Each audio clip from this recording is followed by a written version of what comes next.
number 96. Nurse Rica is in charge of the animal bite program of the health center. Which of the following is the causative agent of rabies?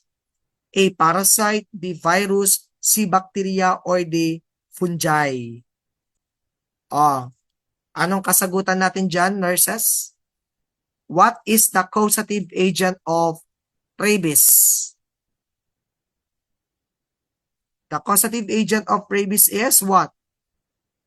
Virus. So we have your letter B as the correct answer po. The causative agent that brings about rabies infection is virus po. Okay? So what is rabies? Is it a zoonotic infection again, yes or no? Yes. Galing ulit sa mga animals natin po ito. So if we say rabies, it is also known as the La Rage fever or hydrophobia. Hydrophobia. So yan yung pangalan po ng rabies natin. Okay?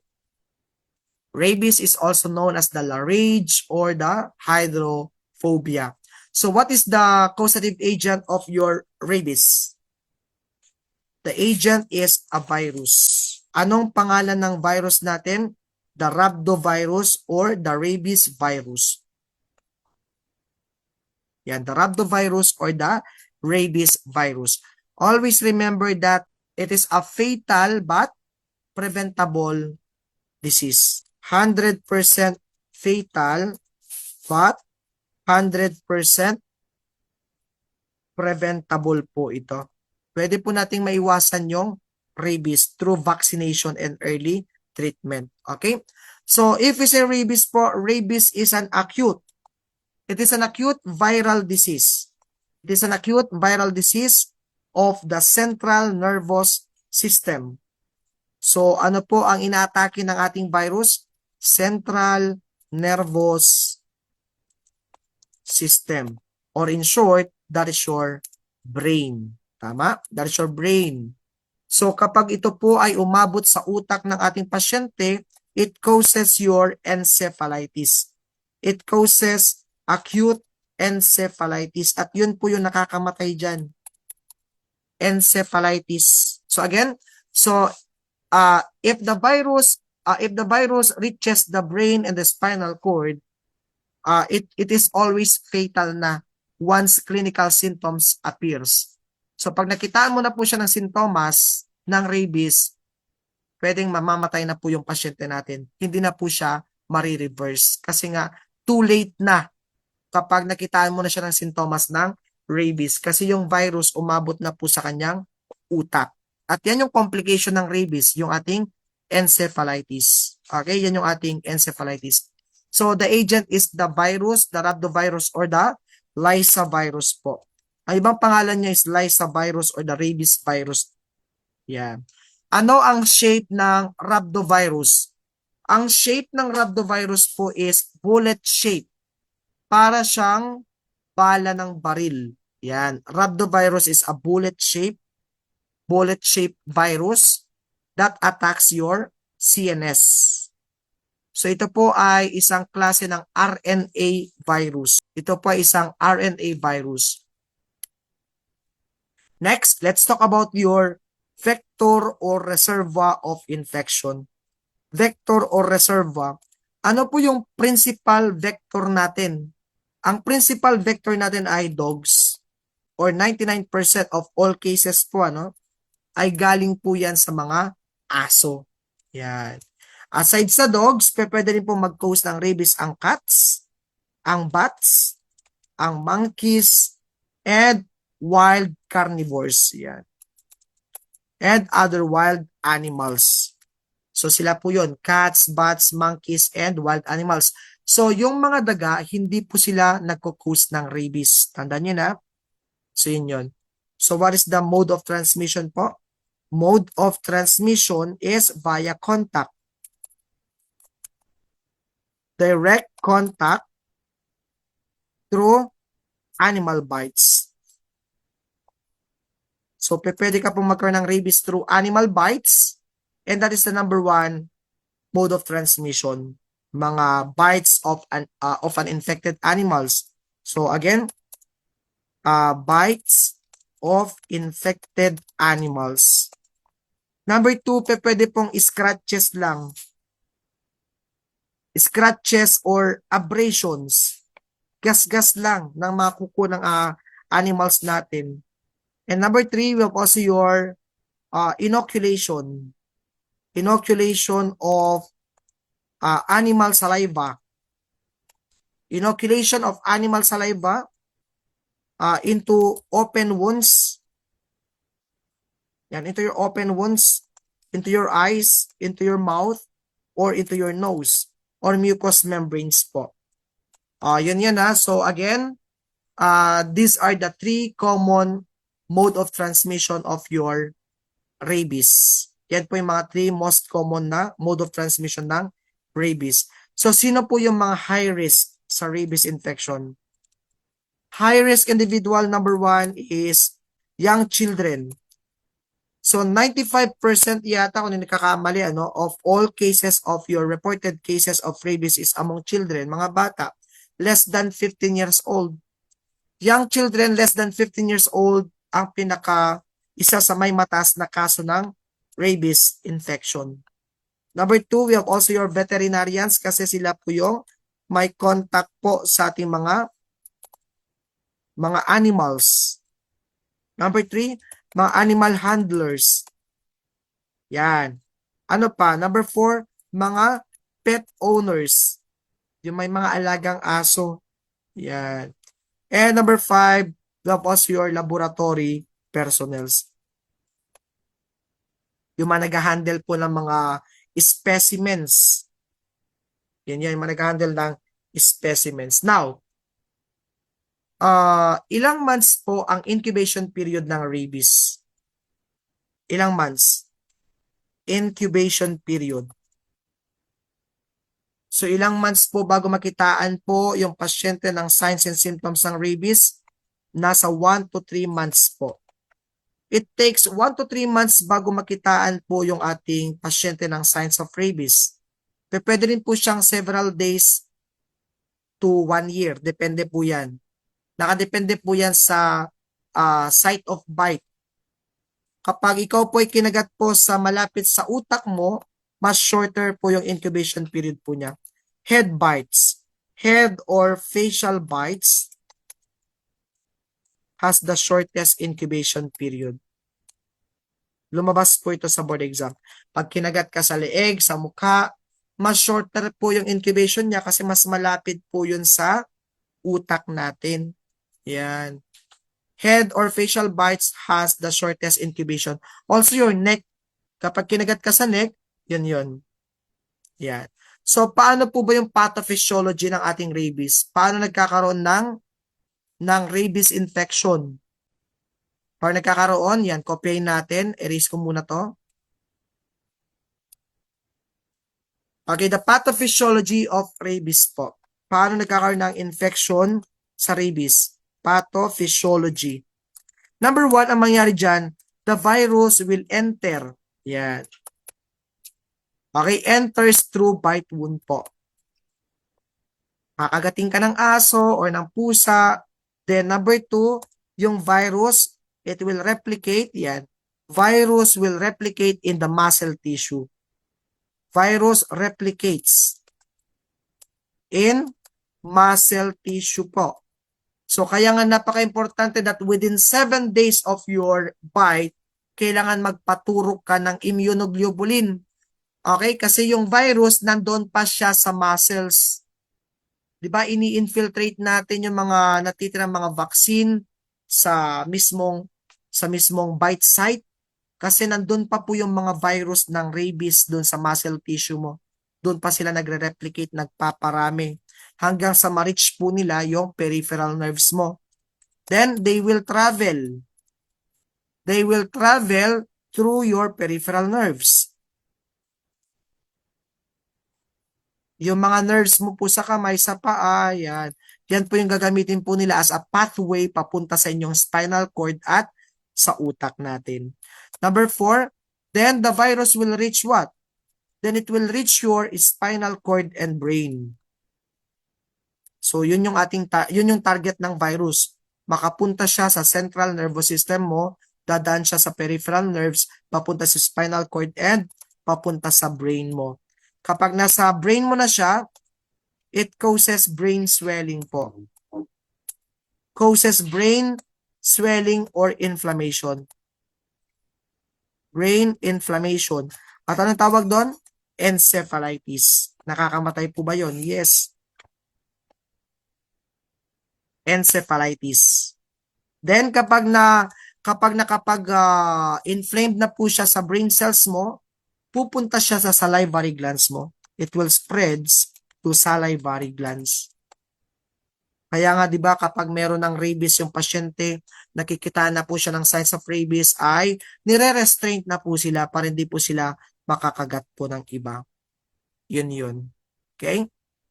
So that is the pathophysiology of your rabies. What are the clinical manifestation of rabies? Paano natin malalaman na ito po ay rabies? Ano yung mga signs and symptoms po niya? Clinical manifestation po. Okay. Meron tayong tinatawag dito na prodromal stage of rabies. Prodromal stage. Sa prodromal stage po, dito mo makikita yung mga early signs and symptoms. Early signs and symptoms of rabies. Ano yung mga early signs and symptoms po niya? We have your fever, syempre. Basta may infection, may fever po yan. Ano pa? Headache. Mga flu-like symptoms na naman. Ano pa? Fatigue. Ano pa? Irritability. Ano pa? Body malay. Or body weakness. And isa sa pinaka-earliest sign po na may rabies ang asong kumagat sa iyo is your tingling. Okay? Tingling or burning pain at the bite site. Yun yung una mong palatandaan talaga na may rabies po yung laway ng asong kumagat sa iyo. Kapag ang kinagat na parte ng katawan mo is namamanhid siya or sobrang kirot, sobrang sakit at mainit ang pakiramdam, may rabies po yung laway ng aso. Yan, may rabies po yung laway ng aso. Okay, so yun. So this is your prodromal stage of your rabies infection. Next, ano naman yung number 2 phase natin? Ang number 2 phase natin is the acute neurologic phase. Yan. Ulitin ko, acute neurologic. Ito po yung kapag nakaabot na po sa utak mo yung virus. So ano yung mga signs and symptoms na makikita mo? Anxiety. Ano pa? Yan, anxiety, agitation, confusion. Yan. Ano pa? Difficulty of swallowing. Hirapan na siyang lumunok. Ano pa? Excessive salivation or drooling of saliva. Naglalaway ka na. And presence of hallucinations po. So yan naman po yung ating acute neurologic manifestation ng rabies with the classic signs po ng hydrophobia or morbid fear of water po, hydrophobia and aerophobia. So dito mo na makikita yung classic signs ng rabies, hydrophobia, aerophobia, and photophobia. So kapag nag-aalaga ka ng kaso ng rabies, you need to remove any body of water po sa kanilang room. You must draw the curtain po para maisara yung room niya. Dapat kasi ang room is dim lit lang, hindi masyadong maliwanag. Yan. Then the coma phase. Yan. Coma phase na po tayo. Sa coma phase po natin, that is your paralysis na. Paralyzed na yung pasyente, may respiratory failure na po siya, at yun na po yung common cause of death nila. Coma and death. Again, ang leading cause of death ng mga pasyenteng nare-rabies ay respiratory failure. Yan. So kaya nga kapag meron po tayong rabies cases, ang priority nursing diagnosis natin sa kanila is risk for aspiration po. Risk for aspiration. Yan. Risk for aspiration. So these are the 3 phases of your rabies infection. The prodromal stage, acute neurologic phase, at saka yung coma phase po ng rabies. Malinaw? Yun po yun. That is your clinical manifestation, prodromal, nasa early signs and symptoms po yun. Acute neurologic phase, nasa utak na yung virus. And coma phase kapag nasira na yung brain cells mo. Yan. At yun na, mamamatay na yung patient natin. Okay, next. WHO exposure categories. Sa WHO exposure categories, meron lang tayong tatlo. Category 1, kapag ito po ay mga touching or feeding animals. Kapag nagpapakain ka ng mga hayop or mga animals like your pet dogs, pag pinapakain mo yung mga aso mo, yung mga pusa mo, at biglang dinilaan kanila, licks on intact skin, that is considered now as exposure risk for rabies. So, anong gagawin mo? Meron bang vaccination na gagawin dito or wala? Wala naman. Ang management lamang po natin dito is to wash the skin with running water with soap. Soap for 15 minutes or more. Or more po mas maganda pag mas matagal. So, hindi rin po safe na dinidilaan tayo ng mga aso natin, okay? So, you must wash the skin with running water and soap for 15 minutes or more kasi that is category 1 exposure already for dog bites or for rabies po. Sa category 2 naman natin, ito po yung mga minor scratches. Minor scratches or abrasions. Yan, abrasions or nibbling bite. Anong nibbling bite? Kinagat ka pero hindi bumaon yung kanyang ngipin. Pero dapat walang dugo, without bleeding. So kapag kinagat ka at walang dugo, category 2 po ito. So ano gagawin natin? Siyempre, ang first aid lagi natin dyan kapag kinakagat tayo ng aso is, or kinakalmot tayo ng aso is, to wash the skin with running water and soap for 15 minutes or more, then apply antiseptic solution. Lagyan mo po siya ng antiseptic solution like your betadine or povidone iodine or alcohol. Linisan mo siya ng povidone iodine or betadine then alcohol. Then anong gagawin mo? Immediate vaccination po. Immediate vaccination.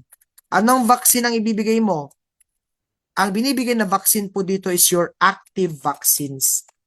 Ano yung mga active vaccines natin? SPIDA, ano pa? Ano pa yung mga bakuna na binibigay natin? Human diploid cell vaccine. Mga cell vaccine po, keyword mo, purified chick embryo. Yan, chick embryo cell vaccine. Ano pa? Purified vero cell vaccine.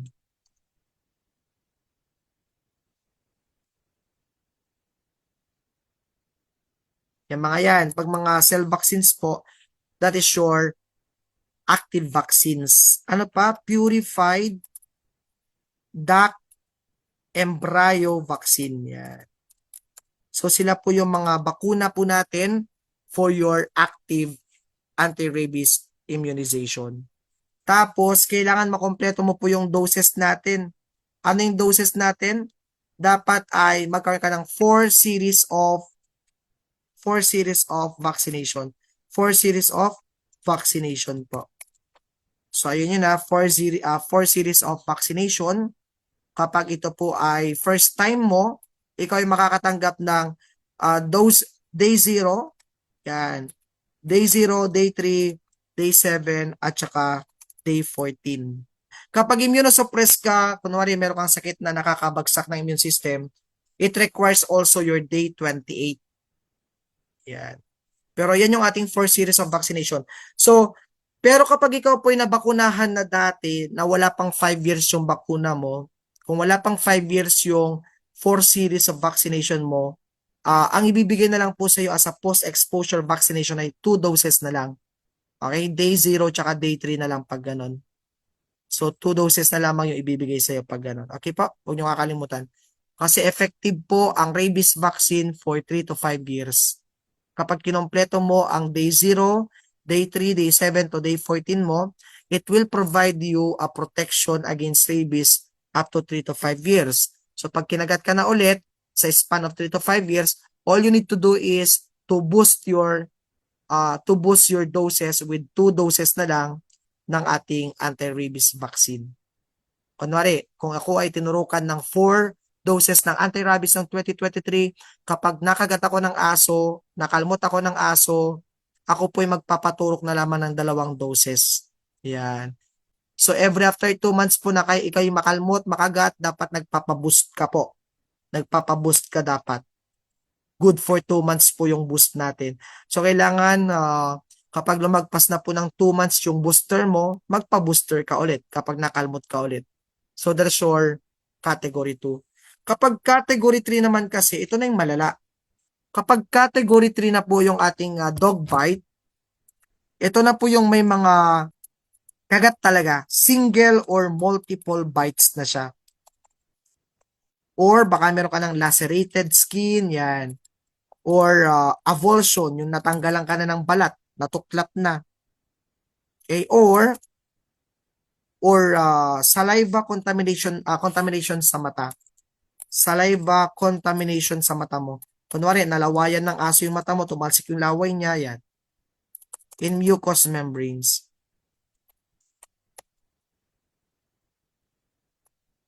Talsik ka ng laway ang bibig, ang ilong, ang mata. So that is considered as your category 3. Or any bites above your waist level po. That is category 3 na. Kapag kinagat ka na po above your waist, category 3 na po agad yun. So, anong gagawin natin? Ang management po nito is, again, ang first na gagawin mo is to wash your wound. Wash the wound or your skin with your running water na po. Okay? For 15 minutes with a soap. Yan. Wash your wound with running water. Yan. Then, immediate vaccination with your active and passive vaccine. Marami po tayong mga bakuna sa ating active vaccine, ano? Pero sa passive, 2 lamang yung common na ginagamit natin. It's either the ERIG or the HRIG vaccine. Kapag category 3 na po yung dog bite natin, it's either active vaccines, Nespida or Rabipur, yan. Madami mga brands po ng ating bakuna dyan. So, Rabipur, Verorab, mga ganon. Passive vaccine of either ERIG or HRIG intramuscularly. Intramuscular. IM po ang pagturok ng ating immunoglobulins. Kasi yung ating vaccine kanina doon sa active vaccines, pwede po siyang intradermal. Ito po is IM po siya. Pag ERIG, there's your equine rabies immunoglobulin. Equine rabies immunoglobulin. Galing po ito sa horse serum. So, may mga tao na nag-allergic reaction po with your equine rabies immunoglobulin. So, ang gagawin po natin dyan, nurses, kapag tayo po yung nag-i-inject ng anti-rabies is to perform skin test for 15 to 30 minutes po. 30 minutes kapag ganyan. Skin test with ERIG first for 30 minutes para malaman natin kung allergic ba niya siya or okay siya. So, yung HRIG ang pinaka-less allergenic kasi galing na po yan sa tao. Human rabies immunoglobulin. Inoculated po ito sa mga taong tinurukan ng anti-rabies at kinuhanan po sila ng antibodies yan. Okay, so we have your human rabies immunoglobulin, less allergenic compared to equine rabies immunoglobulin kasi galing na po yan sa human serum. Okay, so IM po yan and the dosage of your ERIG and HRIG is based on the weight of the patient. Nakabase po yan sa weight ng ating pasyente. Okay? Ayan po yun. So, the best prevention of your rabies is your responsible pet ownership po. Huwag niyong kakalimutan yun. So, responsible pet ownership is the most effective prevention of your human rabies infection. Paano po yung ating responsible pet ownership? Vaccinate your dogs and cats yearly. Kailangan yearly po sila nababakunahan starting at the age of 3 months pwede na po silang pabakunahan. Ano pa? Keep your pet confined in your vicinity. Kailangan po ay hindi po sila gala sa inyong mga kalsada. Avoid stray animals. And register your pets in your municipalities. Kailangan po ay nakarehistro yung mga aso ninyo sa ating mga munisipyo. So, yun po yun. Okay?